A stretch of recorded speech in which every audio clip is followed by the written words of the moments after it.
My stepmother tried to throw away my mom's photo albums. I retrieved them from the trash and digitized them, sending copies to the whole family. The smell of decaying garbage still clung to the air, a vile reminder of what lay just moments before. My heart pounded a frantic rhythm against my ribs, each beat a question mark of disbelief and hurt. How could someone do this? How could she? If this story touched your heart, please hit that subscribe button, give it a big thumbs up, and share it with your friends. And don't forget to leave a comment below.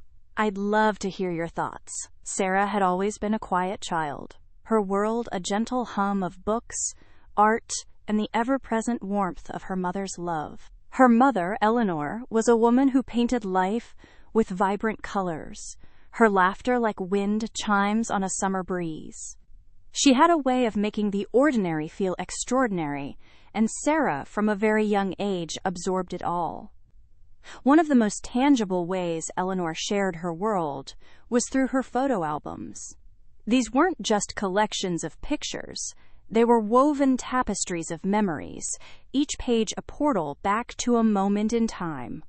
There was the album from their trip to the coast, where Eleanor, with her hair wild in the salty air, taught Sarah how to skip stones, her delighted shriek echoing with each successful ripple. Then there was the one from Sarah's 5th birthday, where Eleanor had baked a lopsided cake adorned with more candles than the year warranted, her eyes twinkling as Sarah blew them out with all her might. And the album from their quiet evenings, Eleanor reading aloud, her voice a soothing balm, while Sarah, curled up beside her, felt an unshakable sense of belonging. These albums were Sarah's most treasured possessions, tangible links to the woman who had shaped her very soul. But Eleanor had been gone for 5 years now, a void in Sarah's life that time had softened but never truly filled. Her father, a kind but often distant man, had remarried a few years after Eleanor's passing. Martha was her name, and from the moment she entered their lives, a subtle chill had settled over the house. Martha was a woman who prided herself on efficiency and a pristine, uncluttered existence. She viewed sentimentality as a weakness, a messy indulgence. She never spoke ill of Eleanor directly, but her actions, small and insidious, spoke volumes. She'd redecorated Eleanor's favorite room with cold, modern furniture, replacing the comfortable, worn armchair where Eleanor used to read with a stark, angular chaise. She'd cleared out Eleanor's vast collection of art books, replacing them with glossy fashion magazines. Each change, each subtle erasure, felt like a tiny pinprick to Sarah's heart. Sarah tried to coexist, to be polite, to find a way to navigate this new dynamic. But Martha's disapproval of anything that reminded her of Eleanor was a constant undercurrent. She'd sigh dramatically if Sarah mentioned her mother, or changed the subject with an abruptness that left Sarah feeling silenced. Sarah's father, caught in the middle, often retreated into his work, leaving Sarah to bear the brunt of Martha's thinly veiled disdain. The breaking point came on a blustery Tuesday afternoon. Sarah had been at university, engrossed in her studies, when her father called, his voice strained. "Sarah, honey, Martha's been doing some spring cleaning. She's decided to declutter some of the old things in the attic." Sarah's stomach churned. "Old things?" she asked, a knot of dread tightening in her chest. She knew what old things meant in Martha's vocabulary. It meant anything that belonged to Eleanor. When Sarah arrived home, the house felt unnervingly quiet. Martha was nowhere to be seen, but the air was heavy with a peculiar stillness. Sarah's father, looking pale and uncomfortable, met her at the door. "Sarah, I tried to talk her out of it, but she was very insistent." "Talk her out of what, Dad?" Sarah's voice trembled. He gestured vaguely towards the back door. "She said they were just taking up space. That they were dusty." Sarah's feet felt rooted to the spot. Dusty? Those albums were her mother's legacy, her mother's life, captured in ink and paper. She pushed open the back door, her heart leaping into her throat. And there, nestled amongst crumpled newspapers and discarded packaging. In the overflowing bin at the side of the house were them. Eleanor's photo albums. 3 of them, their once proud spines slumped, their covers smeared with something dark and unpleasant. The sight was so jarring, so utterly cruel, that for a moment Sarah couldn't breathe. It was like seeing a physical manifestation of Martha's hatred.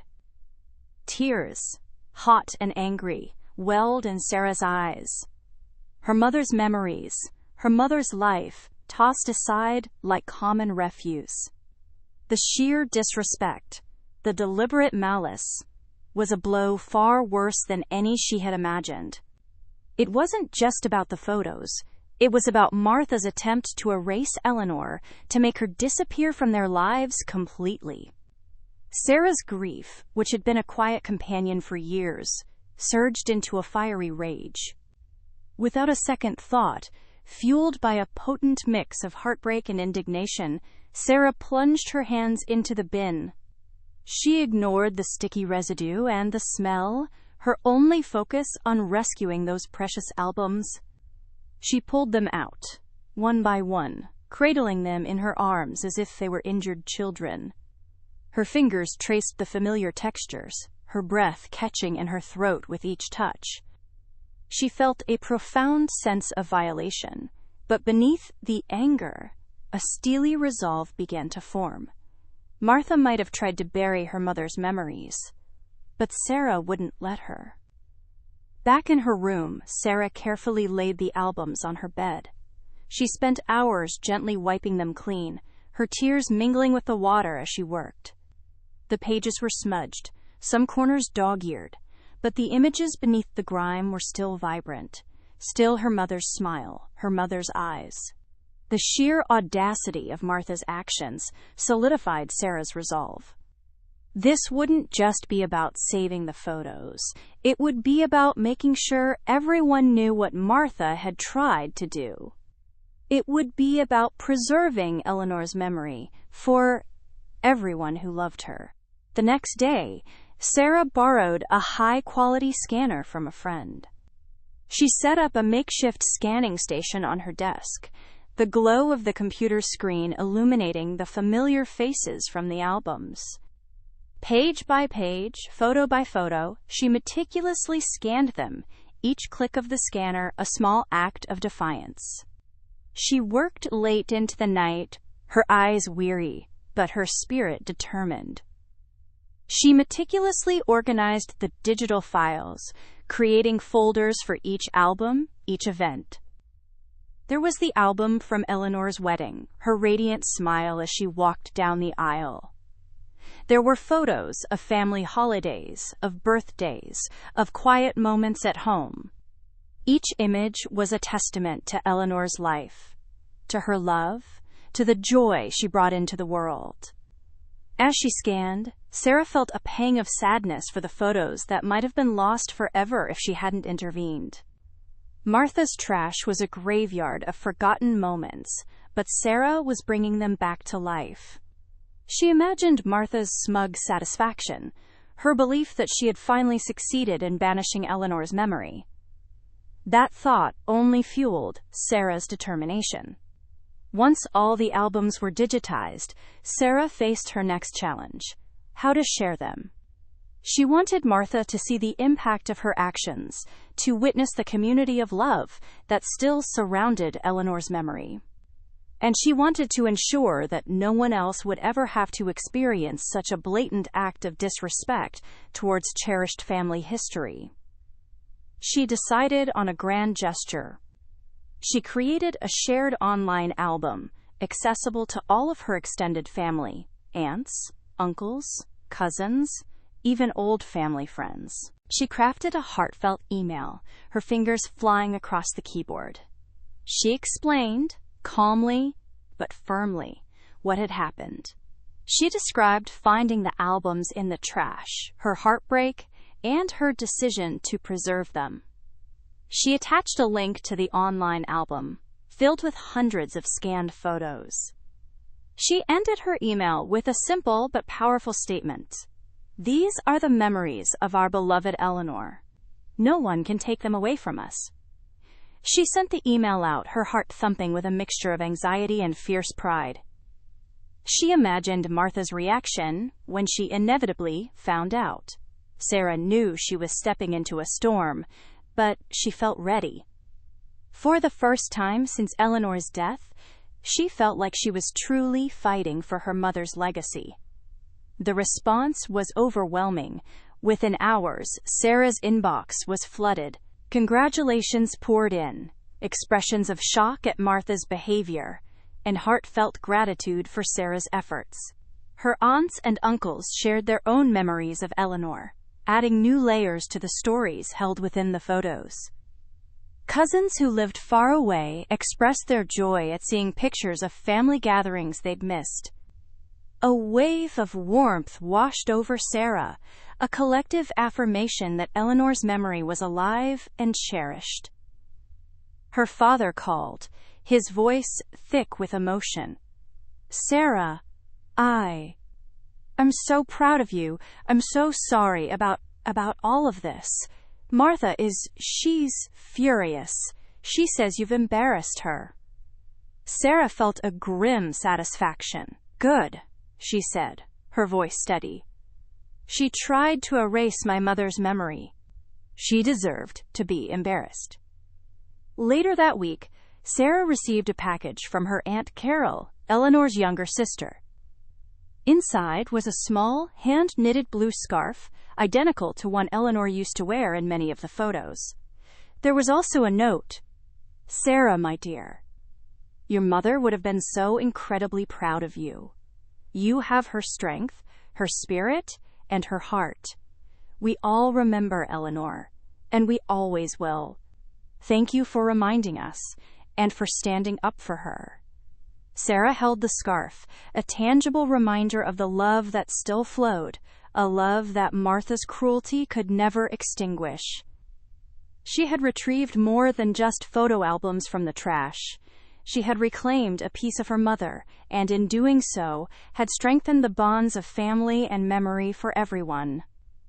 She knew the road ahead with Martha would be difficult, but she had faced her worst fear and emerged victorious, armed with love and an unwavering commitment to the memories that truly mattered. The digital copies of Eleanor's life were now safe, accessible, and shared, a testament to Sarah's courage and her enduring love for her mother. The quiet satisfaction of a battle won was a fragile thing, a dewdrop on a spiderweb, easily shattered by the storm that was brewing. Martha, predictably, was incandescent with rage. The shared online album, the heartfelt email, the cascade of loving tributes from the extended family. It was a public indictment of her actions, and Martha detested public scrutiny even more than she detested sentimentality. The first indication of the tempest came not from Martha directly, but from Sarah's father. He called, his voice a tightrope walk between apology and exasperation. "Sarah, she's called your aunts and uncles. She's saying you're fabricating things. That you're trying to stir up trouble?" Sarah's stomach tightened, but a steely calm settled over her. "Fabricating what, Dad? The photo albums being in the trash? The fact that she tried to throw them away?" "She claims she was organizing, and that they were water damaged, and she was disposing of them responsibly." Whoa. His voice was laced with a weariness that Sarah recognized all too well. He was still trying to shield Martha, still trying to smooth over the rough edges of her personality, even when those edges were razor sharp and aimed at Sarah's most cherished memories. "Water damaged? Dad, I held them. They were dusty and had other things on them, not water damage. And they were in the trash bin. That's not organizing, that's discarding." Sarah's voice was firm, unwavering. She wouldn't let him rewrite history, not now. "I know, honey. I know. But she's very upset. She feels humiliated. She felt humiliated when she was caught red-handed, trying to destroy our family history," Sarah retorted, a flicker of anger igniting within her. And frankly, Dad, I don't care about her feelings right now. I care about my mother's memory. Her father sighed, a heavy sound that seemed to carry the weight of years of compromise. Just be prepared. She's not going to let this go. Sarah understood. Martha's pride was a formidable weapon, and she wielded it with ruthless efficiency. The following days were a tense dance of avoidance and veiled threats. Martha would make pointed remarks about drama queens and people who dwell in the past, within earshot of Sarah. She'd conspicuously rearrange items on the mantelpiece, subtly pushing Eleanor's cherished antique vase to the back, as if to say, "Your mother's presence is unwelcome here." Then came the direct confrontation. Sarah was in the kitchen, making a cup of tea, when Martha entered, her lips a thin, disapproving line.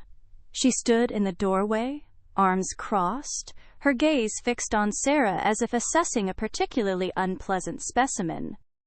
"So," Martha began, her voice like chipped ice, "you've decided to make quite a spectacle of yourself." Sarah turned, her heart giving a familiar thud, but her resolve remained solid. "I shared my mother's memories, Martha, something you tried to destroy."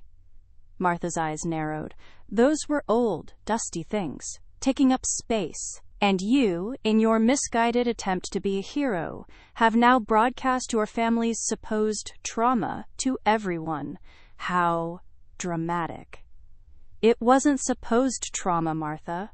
It was about preserving something precious, something you clearly have no respect for." "Respect?" Martha scoffed, a brittle sound. "I have respect for order, for cleanliness, for moving forward, not for clinging to faded photographs like a child to a security blanket." "They weren't just photographs, Martha. They were my mother. They were our life, something you seem determined to erase. And who are you to dictate what is preserved and what is discarded in this house?" Martha took a step forward, her voice rising. "I am the mistress of this household now, and I will decide what is clutter and what is not." Sarah met her gaze, her own eyes blazing. "You may be the mistress of the house, Martha, but you are not the mistress of my mother's memory. And you are certainly not the mistress of our family's collective history." The argument escalated, a raw and ugly exchange that Sarah knew she couldn't win through sheer volume or emotional appeals. Martha was a master manipulator, adept at twisting words and creating a narrative that cast her as the victim. Sarah felt a familiar exhaustion creep in, the same weariness she'd felt for years, navigating the subtle jabs and dismissals. But this time, something was different. The collective warmth and support from the family had given Sarah a reservoir of strength she hadn't possessed before. She remembered her Aunt Carol's words. "You have her strength, her spirit, and her heart." And it was true. Eleanor had been a vibrant force, a woman who stood up for what she believed in, who wouldn't be silenced.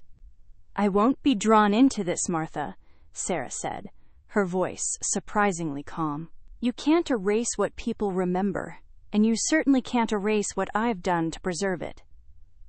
She picked up her teacup and walked past Martha, a silent declaration of her refusal to be cowed. Martha's response was a seething silence, a promise of future skirmishes. Sarah knew this was far from over. Martha wouldn't simply accept defeat. The following weeks were a strained détente. Sarah spent more time at university, her sanctuary, and her escape. She found solace in the tangible world of her studies, the logic of equations, and the beauty of literature, a welcome contrast to the emotional minefield of her home. She also continued to nurture the connections she had forged through the shared album. Her Aunt Carol became a frequent correspondent, sharing anecdotes about Eleanor that Sarah had never heard.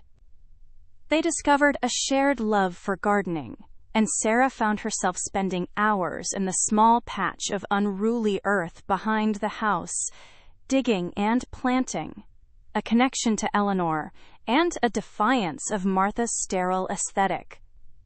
One crisp autumn afternoon, Sarah received another package from Aunt Carol. This one contained a small, framed photograph.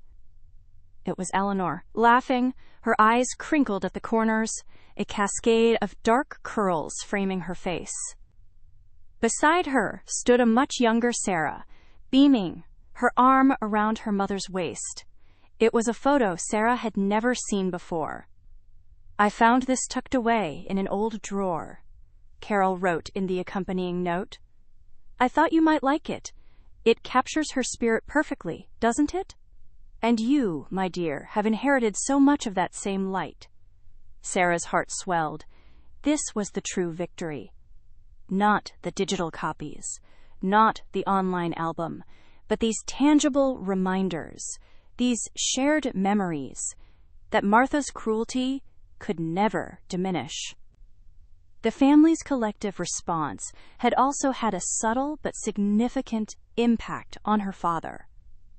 He began to tread more carefully around Martha, his usual passive acceptance replaced by a quiet defensiveness when Eleanor's name came up. He even started asking Sarah about her studies, about her life, a gentle re-engagement that Sarah cherished.